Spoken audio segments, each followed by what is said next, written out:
Shalom semuanya. Hari ini adalah Jumat Agung, di mana kita memperingati kematian Tuhan Yesus. Kita akan merenungkan kembali kasih Tuhan Yesus yang luar biasa bagi kita semua. Yohanes 3 ayat 16 berkata, "Karena begitu besar kasih Allah akan dunia ini, sehingga Ia telah mengaruniakan anaknya yang tunggal, supaya setiap orang yang percaya kepadanya tidak binasa, melainkan beroleh hidup yang kekal." Ada apa dengan manusia sehingga Tuhan Yesus harus datang dalam dunia ini? Alkitab berkata, semua orang telah berbuat dosa dan telah kehilangan kemuliaan Allah.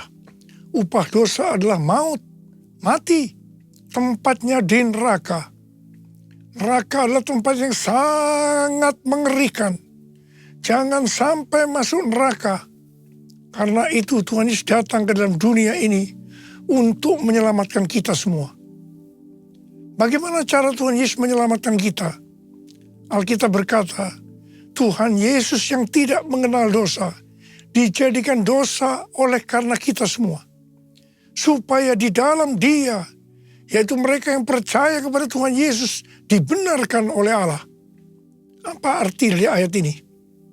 Tadi dikatakan, semua orang telah berbuat dosa dan telah kehilangan kemuliaan Allah. Upah dosa ialah maut, mati. Jadi Tuhan Yesus harus mati menggantikan saudara dan saya. Kalau kita melihat cara mati Tuhan Yesus, saya katakan sangat-sangat tidak manusiawi. Alkitab menuliskan ada 10 tahap penderitaan Tuhan Yesus. Dari Taman Getsemani sampai Golgota. Sangat mengerikan. Tahap yang pertama, ketika berada di Taman Getsemani, Tuhan Yesus berdoa kepada Bapa dalam keadaan ketakutan. Sampai peluhnya seperti tetes-tetes darah yang jatuh ke tanah. Pada saat itu seorang malaikat turun untuk menguatkan Tuhan Yesus. Tuhan Yesus berdoa kepada Bapa, "Ya Bapakku, jikalau sekiranya mungkin, biarlah cawan ini lalu daripadaku.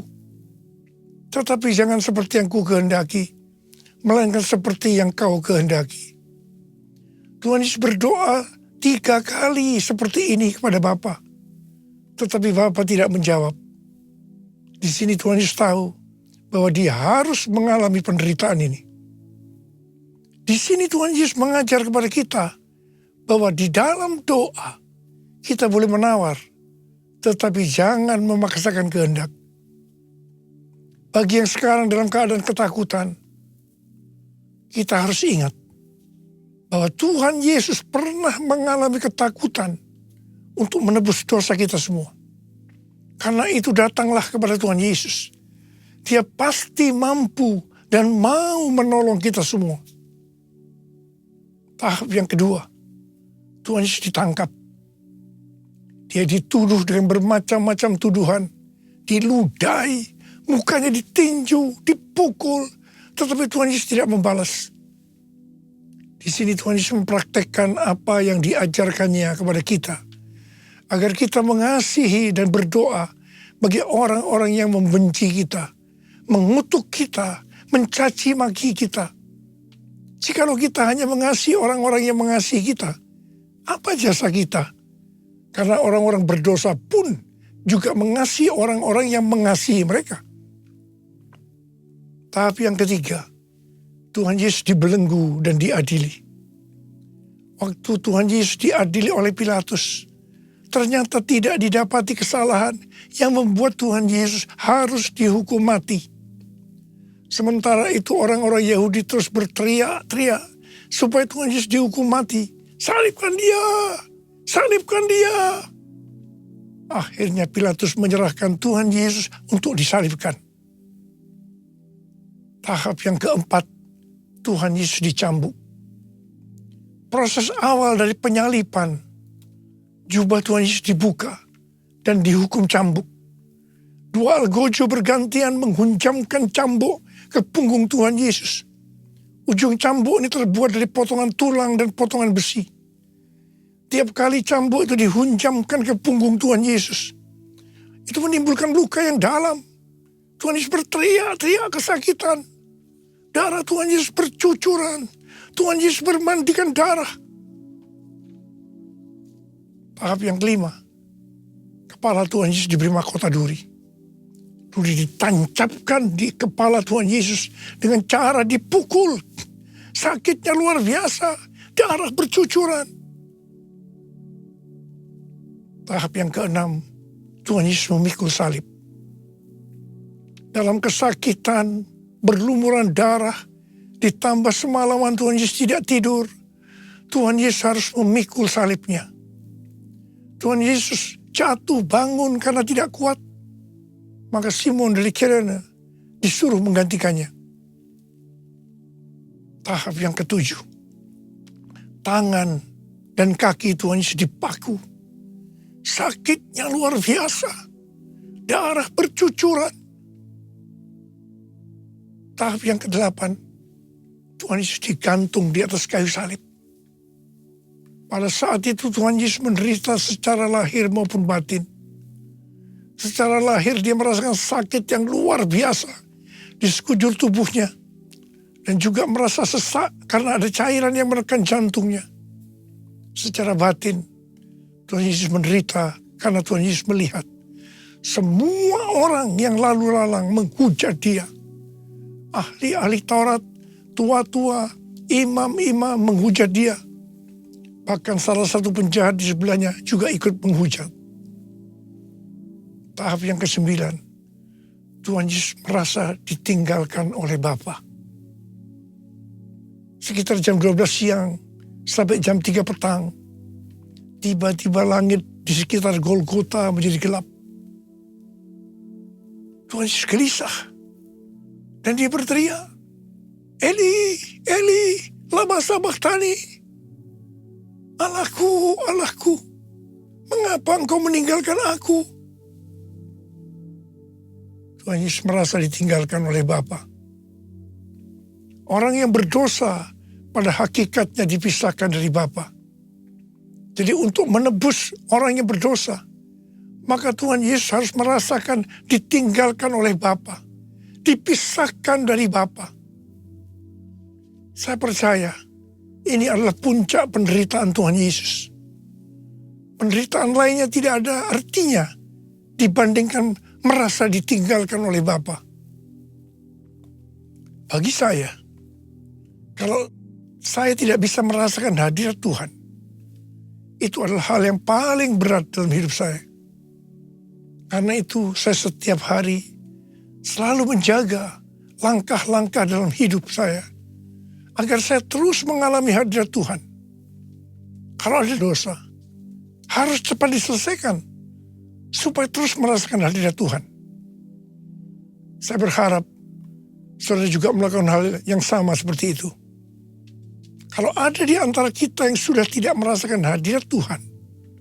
Dan kita menganggap itu hal yang biasa. Kita harus bertobat. Tidak ada yang lebih berbahagia daripada kalau kita berada dalam hadirat Tuhan. Sebab Alkitab berkata, di hadapanmu ada sukacita berlimpah-limpah.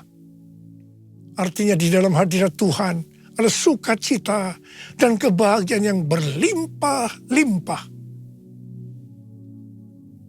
Tahap yang ke-10. Tuhan Yesus berkata, sudah selesai. It is finished. Ya Bapa, ke dalam tanganmu kuserahkan nyawaku. Lalu Tuhan Yesus mati. Pertanyaannya, mengapa Tuhan Yesus harus mati dengan cara demikian? Mengapa tidak dengan cara yang mudah? Dipenggal kepalanya, selesai. Mengapa Tuhan Yesus harus mati dengan bermandikan darah? Alkitab katakan, tanpa penumpahan darah, tidak ada pengampunan dosa. Untuk mengampuni dosa saudara, dosa saya, Tuhan Yesus harus mati dengan cara demikian. Selain itu, apalagi yang Alkitab katakan dengan cara mati Tuhan Yesus yang seperti itu? Yang pertama, penyakit kitalah yang ditanggungnya. Yang kedua, penderitaan kita yang dipikulnya. Dan oleh bilur-bilurnya kita disembuhkan. Darah-Mu Yesus sucikan daku. Darah-Mu Yesus bebaskanku. Darah-Mu Yesus ubahkan daku. Ku dijadikan baru. Darah-Mu Yesus sucikan daku. Darah-Mu Yesus bebaskanku. Darah-Mu Yesus ubahkan daku. Ku dijadikan baru. Ku dijadikan baru. Tuhan Yesus mati karena dosa-dosa kita. Dia dikuburkan. Tapi pada hari yang ketiga, Dia dibangkitkan. Haleluya! Tuhan Yesus tidak selamanya mati. Tetapi pada hari yang ketiga, Tuhan Yesus dibangkitkan. Apa yang Alkitab katakan? Kalau sampai Tuhan Yesus tidak bangkit. Yang pertama, sia-sialah pemberitaan firman Tuhan. Saya di sini memberitakan firman Tuhan. Tidak ada artinya. Sia-sia. Tetapi puji Tuhan. Tuhan Yesus hidup. Tuhan Yesus bangkit. Pemberitaan firman Tuhan menjadi tidak sia-sia. Hal yang kedua. Kalau sampai Tuhan Yesus tidak bangkit. Sia-sialah kepercayaan kita. Dan kita akan tetap mati di dalam dosa-dosa kita. Demikian juga dengan orang-orang yang mati di dalam Tuhan. Mereka akan tetap binasa. Tetapi puji Tuhan, Tuhan Yesus bangkit. Kita tidak akan mati di dalam dosa-dosa kita. Tetapi kita akan bersama-sama dengan Tuhan Yesus selama-lamanya. Haleluya! Hal yang ketiga, kalau sampai Tuhan Yesus tidak bangkit, kita adalah orang-orang yang paling malang dari segala manusia. Tetapi puji Tuhan, Tuhan Yesus bangkit. Kita bukan orang-orang yang paling malang, tetapi justru orang yang paling beruntung dari segala manusia. Ada berapa banyak orang-orang yang paling beruntung dari segala manusia? Angkat tangan saudara. Sebab Dia hidup,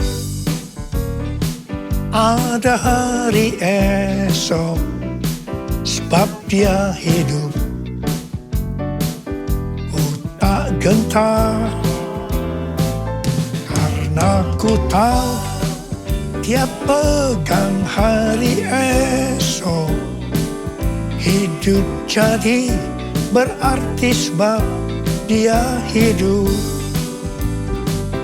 Hidup jadi berarti sebab Dia hidup. Hidup jadi berarti sebab Yesus hidup. Karena Tuhan Yesus hidup, maka ada hari esok. Karena Tuhan Yesus yang pegang hari esok saudara dan saya, Dia hidup. Dia berkata kepada kita semua, jangan kamu khawatir. Jangan kamu khawatir. Apa yang akan kamu makan? Apa yang akan kamu minum? Apa yang akan kamu pakai? Semua itu dicari oleh bangsa-bangsa yang tidak mengenal Allah. Tetapi Bapamu yang di sorga tahu, kamu memerlukan semuanya itu. Karena itu, jadilah dulu kerajaan Allah dan kebenarannya. Maka semuanya, apa yang saudara butuhkan, akan ditambahkan kepadamu. Yang percaya katakan amin.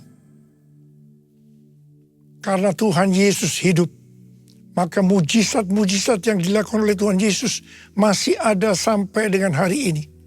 Orang buta melihat, orang lumpuh berjalan, orang tuli mendengar, orang mati dibangkitkan, orang kusta menjadi tahir, dan kepada orang-orang miskin diberitakan kabar baik. Karena Tuhan Yesus hidup, kita sedang melihat Pentakosta ketiga sedang digenapi. Di mana melalui semua peristiwa yang terjadi saat ini, penuaian jiwa yang terbesar dan yang terakhir sebelum Tuhan Yesus datang kembali terjadi.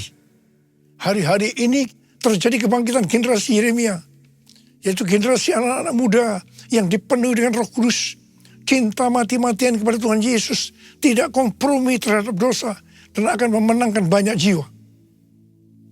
Karena Tuhan Yesus hidup, maka kita akan menyelesaikan amanat agung.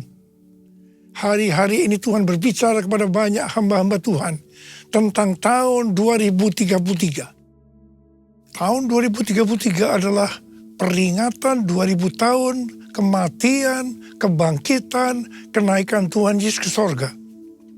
Tahun 2033 adalah peringatan 2000 tahun pencurahan Roh Kudus, yang berarti peringatan hari ulang tahun gereja yang ke-2000. Peringatan 2000 tahun penyelesaian amanat agung. Pada Pentakosta tahun 2033, setiap orang akan mendapatkan kesempatan untuk berjumpa secara otentik dengan Tuhan Yesus melalui kuasa dan hadirat Roh Kudus.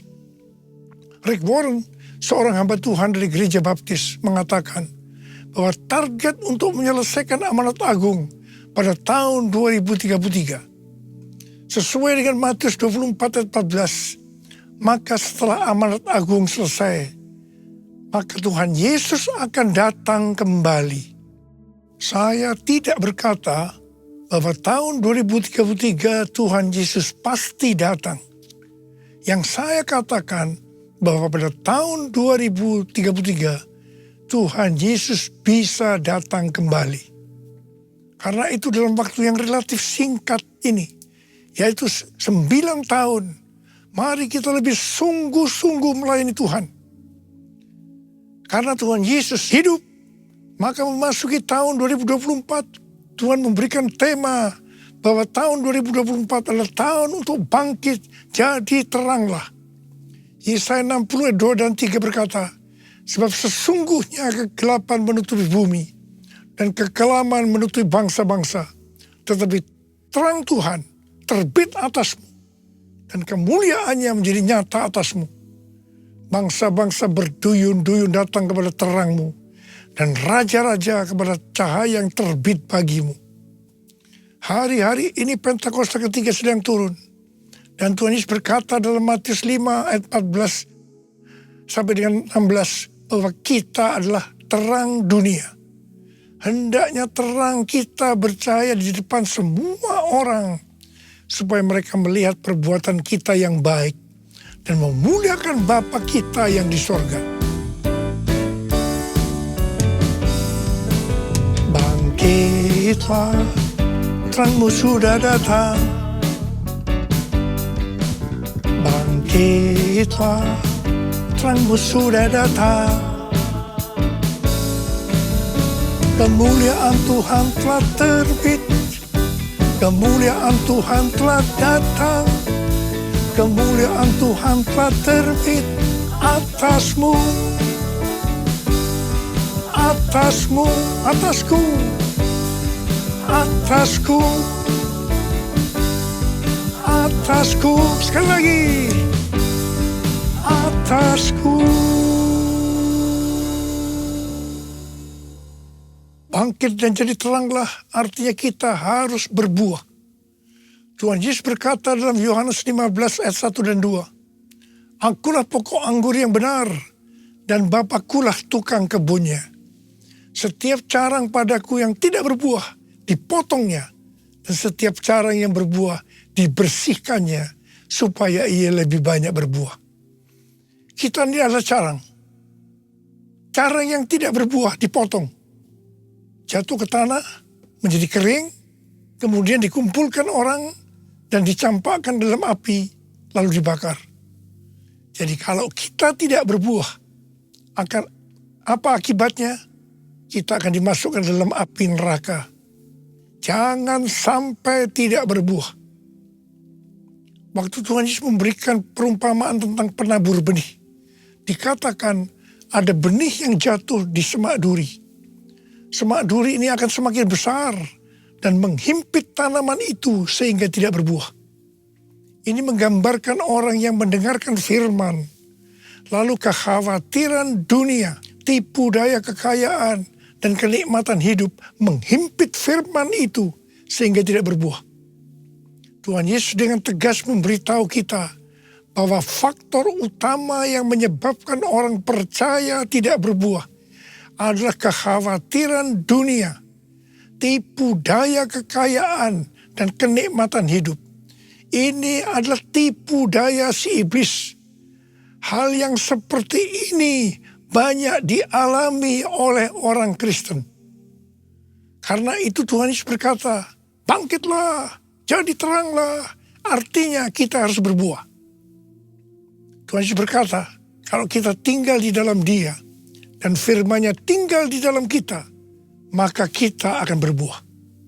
Bagi orang yang seperti itu Tuhan Yesus berkata, mintalah apa saja yang kamu kehendaki, maka akan diberikan kepadamu.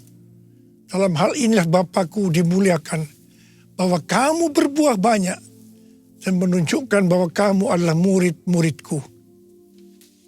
Galatia 5 ayat 22-23 berkata, namun buah roh ialah kasih, sukacita, damai sejahtera, kesabaran, kemurahan, kebaikan, kesetiaan, kelemah lembutan, penguasaan diri.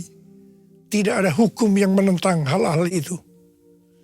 Kembali kepada pesan Tuhan Yesus tentang cara yang berbuah, bahwa akan terus dibersihkan supaya ia lebih banyak berbuah. Ini berarti kita yang berbuah akan terus dibersihkan, mengalami proses pemurnian terus-menerus, sehingga akan makin bertambah kudus dan menjadi serupa dengan gambar Yesus. Sehingga pada saat Dia datang menyebut kita di awan-awan, kita akan mendengar nama kita dipanggil, dan selanjutnya kita akan bersama-sama dengan Tuhan Yesus selama-lamanya. Ada berapa banyak di antara saudara yang percaya pada saat Dia datang nanti, nama kita dipanggil, dan kita akan bersama-sama dengan Tuhan Yesus selama-lamanya. Ada berapa banyak yang percaya? Angkat tangan saudara. Katakan bersama saya, layak dipuji disembah, Kaulah yang bertata dulu, sekarang, dan selamanya. Raja atas segala raja, namamu besar termulia. Layak dipuji disembah, Kaulah yang bertata dulu, sekarang, dan selamanya. Raja atas segala raja, namamu besar termulia. Namamu besar termulia. Namamu besar termulia. Mari berbahasa roh. Berbahasa roh. Oria la la la la la la la la la la la, oria la la la la la la la la, oria la la la kana maya la la la la. Tuhan, pengurapan-Mu turun ke atas kami semua ya Tuhan. Kami mau bangkit jadi teranglah. Kami mau bangkit jadi teranglah. Ya Tuhan, ya Tuhan, ya Tuhan. Tuhan, terima kasih. Terima kasih Engkau berkati anak-anak-Mu semua ya Tuhan. Kau menyertai anak-anak-Mu semua. Terima kasih. Terima kasih, terima kasih dalam nama Yesus. Haleluya, haleluya, amin. Saudara-saudara, kita akan masuk dalam perjamuan kudus. Kita akan mengingat ayat ini. Sebab setiap kali kamu makan roti ini dan minum cawan ini, kamu memberitakan kematian Tuhan sampai Ia datang. Perjamuan kudus adalah perjamuan Tuhan Yesus sendiri. Setiap kali kita masuk dalam perjamuan kudus, Tuhan Yesus selalu berkata, biarlah ini menjadi peringatan akan aku.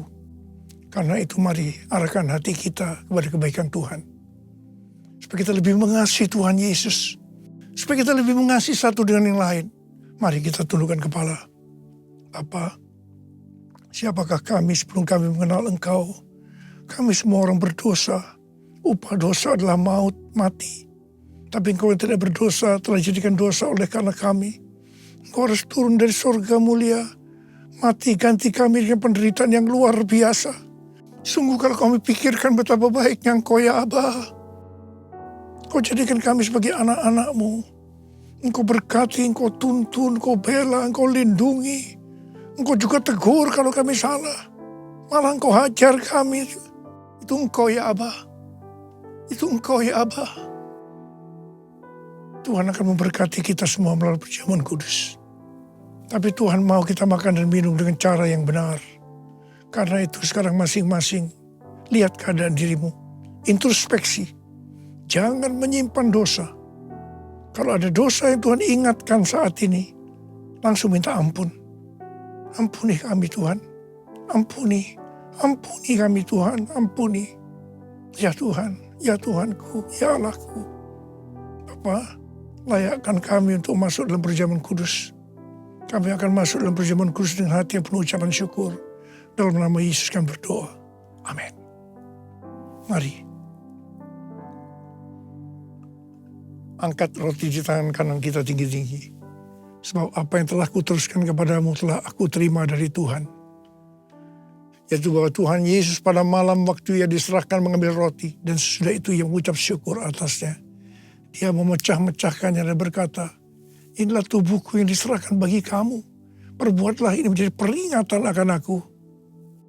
Saudara dikasih Tuhan, bukankah roti yang kita pecah-pecahkan ini adalah persekutuan kita dengan tubuh Kristus? Mari kita makan dalam nama Yesus.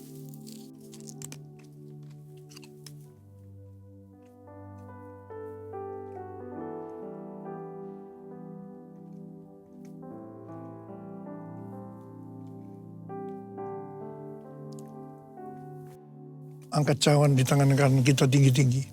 Demikian juga ia mengambil cawan sesudah makan lalu berkata, cawan ini adalah perjanjian baru yang dibenarkan oleh darahku. Perbuatlah ini setiap kali kamu meminumnya menjadi peringatan akan aku. Sudah dikasih Tuhan, bukan cawan pengucapan syukur. Yang atasnya kita ucapkan syukur adalah persekutuan kita dengan darah Yesus. Mari kita minum dalam nama Yesus.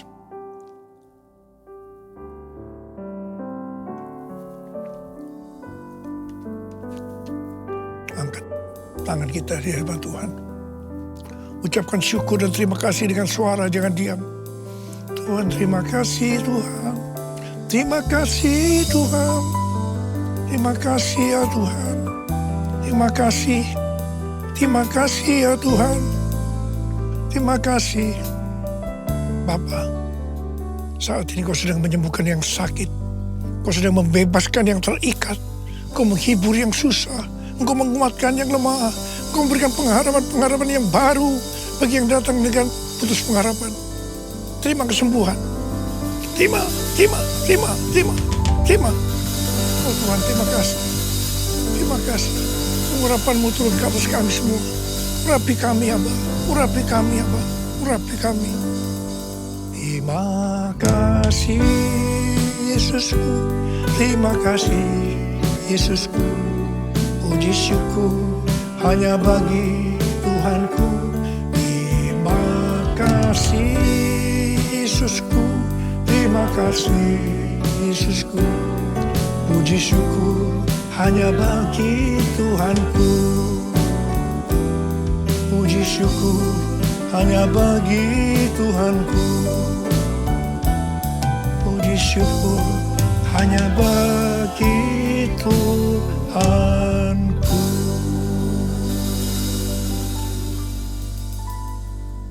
Sekarang terimalah berkat Tuhan. Kasih karunia berlimpah-limpah daripada Allah Bapa dalam anak yang tunggal Yesus Kristus.